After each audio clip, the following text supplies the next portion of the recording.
मैं सरकारी स्कूल में पढ़ती थी। वहाँ कुछ साल पहले एक लड़की का देहांत हो गया था। कहते हैं वह बहुत शांत स्वभाव की थी और हमेशा अकेले ही स्कूल के पीछे वाले पुराने पेड़ के पास बैठा करती थी।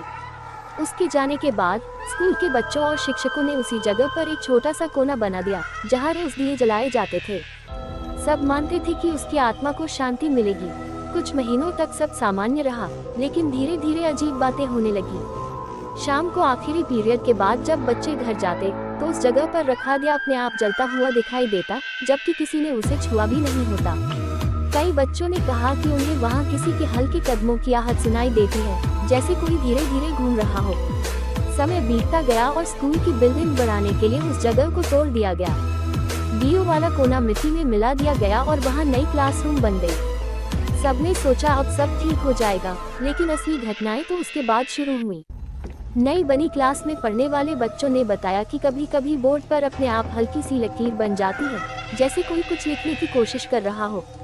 कई बार सुबह क्लास खुलने पर एक कोने में जली हुई अगरबत्ती की हल्की सी खुशबू आती, जबकि रात को स्कूल पूरी तरह बंद रहता था। एक दिन छुट्टी के बाद मैं अपनी कॉपी लेने वापस गई। क्लास खाली थी, लेकिन मुझे लगा जैसे पीछे कोई खड़ा है। मैंने मुड़कर देखा, खिड़की के पास सफेद सी परछाई कुछ पल के लिए दिखी और फिर गायब हो गई।